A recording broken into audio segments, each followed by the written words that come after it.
Praise God for another beautiful day for some chess. Ladies and gentlemen, I have an absolute treat for you today. Over the weekend, I introduced my son to chess.com. My son, who is 5, almost 6 years old. For the sake of this video, I'm going to hide his username. He will be known as Lil Andy, and he played against a 100 elo noob. This game might be one of the most entertaining things I've ever seen in chess, ever in my entire life. I'm so proud of my son, and I'm so excited to share with you the absolute dumpster fire that this game is. So without further ado, let's have a look. Let's see what Lil Andy did. And let's see if we are able to truly enjoy the magic, the wonder that is a 100 elo chess match, okay? This is what my son opens up with. It is c4. c4 is a book move. The kid is a prodigy. What can I say? And our opponent counters off with knight f6, which is also a book move. I have no idea what this opening is. If I saw this on my chessboard, I would have an aneurysm because I wouldn't know what to do. My son plays d3. d3 is good. d4 was better. Actually, if he had played d4, I believe that is the queen's gambit. When the C and D pawn both come out to the 4th rank, but I could be completely wrong. I don't know. It doesn't really matter. This e5 is played. This is also totally fine and acceptable. The knight comes out. Another book move. 3 book moves from my 5-year-old. So awesome. I promise it is going to go downhill so exceptionally quickly. The queen gets brought out from black, which is totally fine, totally acceptable. The other knight comes out. Now, my wife did admit to me that she helped him with this knight move. I don't know why. They were making supper or something like that. So knight move, best move. My wife helped him out with this one. After this, I promise every single move from here on out is my son, okay? The book moves also were my son. It was only this move, move number 4, that my wife had to help him out with. The queen comes over, okay? Queen jumps in here, ready to attack, pouncing on some vulnerable prey. My son throws the knight over to b5. The knight is defended by the pawn. This is looking great. This is wonderful. I'm so excited. He's putting pieces out into the middle of the board that are going to be defended by other pieces. This is great. This is wonderful. He is now in a crushing winning position. He receives a free fork on the king and the rook. My son can win a rook. This is a mistake by the 100 elo noob that my son is playing against, who probably is not another 5-year-old, by the way. So amazing, so incredible. Okay, this next move, guys, it's pretty giga brain. It's pretty genius. Pawn to b4, attacking the queen, okay? Pawn to b4 attacks the queen takes back. Honestly, expected. That makes a lot of sense. We should take that. That's free. It's also just a pawn, right? My son, he's in check now, but he has an opportunity. He can throw bishop to d2. He can throw queen to d2 even. He could throw a couple of things in the way. He can even move knight to d2. He's got 3 individual pieces that can stop the queen, defend himself from the check attack, not a checkmate attack, but the check. He does that. Okay, pretty good. This is a great move. You are attacking the queen. You are able to defend. The queen comes down. This is an excellent move, right? We are attacking a pawn. We're attacking a rook. We are looking to set something up potentially, maybe. What does my son do?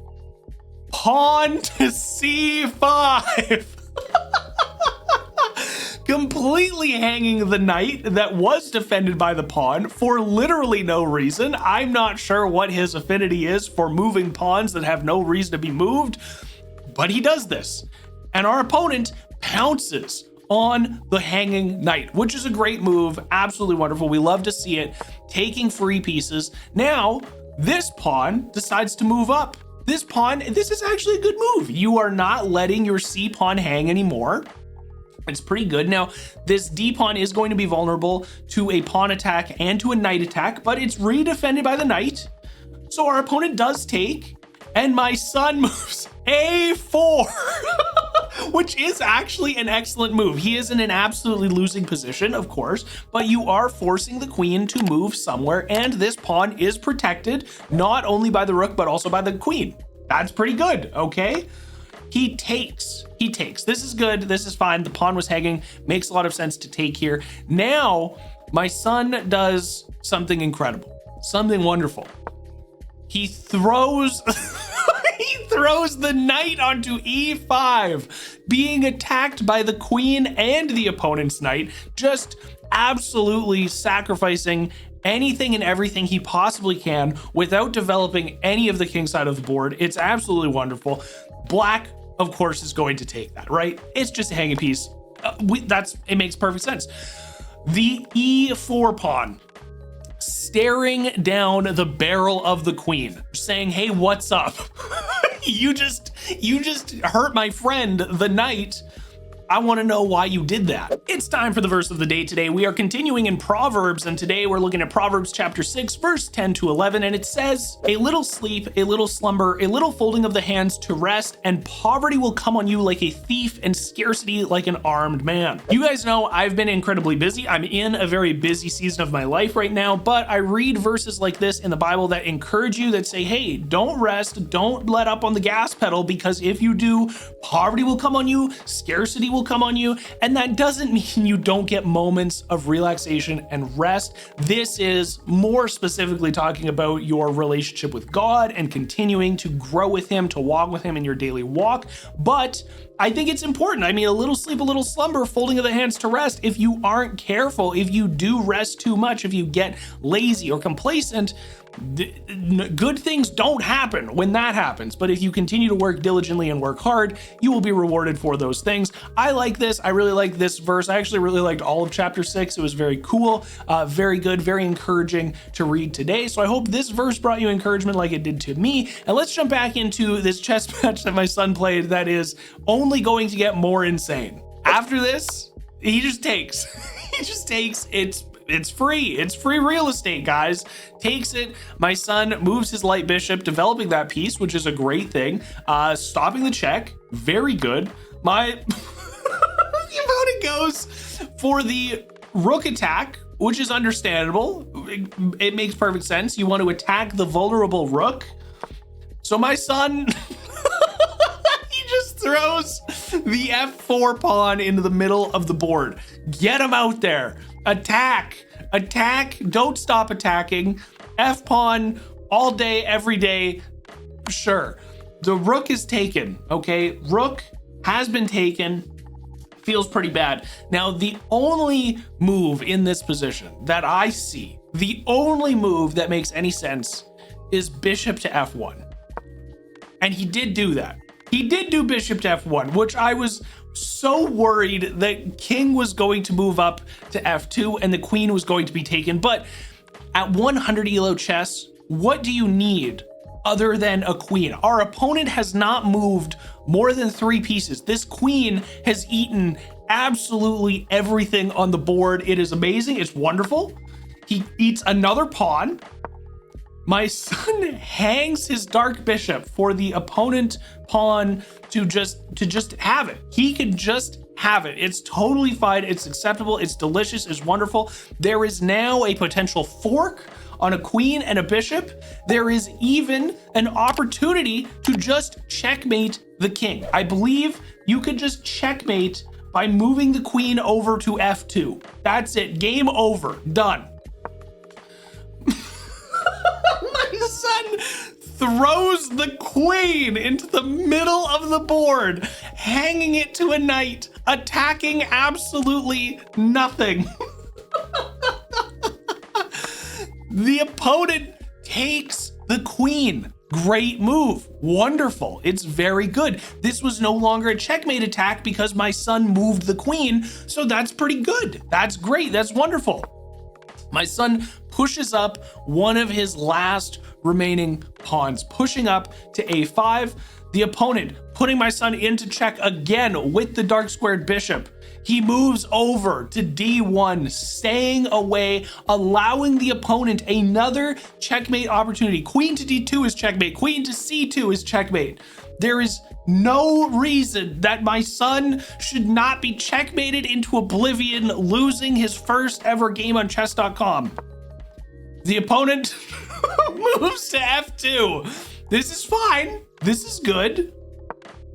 My son attacks the dark bishop. Attacking it. Get rid of it. We don't like it. Get out of here, dark bishop. He moves the bishop out of the way. My son takes the knight for no reason. There's no reason to do this, but he takes the knight. It is the best move in this absolutely losing position. The next move should be queen d2. Queen d2 is check. He takes the hanging rook. The hanging rook has fallen, and there are 3 more pieces plus the king for my son. The pawn moves up. The queen takes the bishop. The queen takes the bishop. He's had checkmate for the last 6 moves. He doesn't take it. The knight runs away to c2. The queen puts him back into check again. The king moves b3. The pawn is moving down, looking to promote the last pawn, the last available pawn that can actually move, the last piece that isn't the king. Pushes up to a6. It is taken by the b7 pawn. My son moves over to a4, drastically, frantically trying to run away, survive by any means necessary. A promotion happens. There are now 2 queens on the board. There is a 43 material disadvantage. The king moves over. The queen onto b1 puts the king into check. He moves over to c4. And the game ends in a draw. I am absolutely floored at how this game went. An absolute treat to see my son get a draw for his first game. I am still teaching him. He is still learning, but I think it will be very fun to follow along in his chess journey and watch some of these games and just see the quality of player that is going to be around his elo is going to be absolutely incredible. Really hope you guys enjoyed this one. I know I had a blast. I hope God blesses you in the rest of your day today. I will see you in tomorrow's upload. Peace.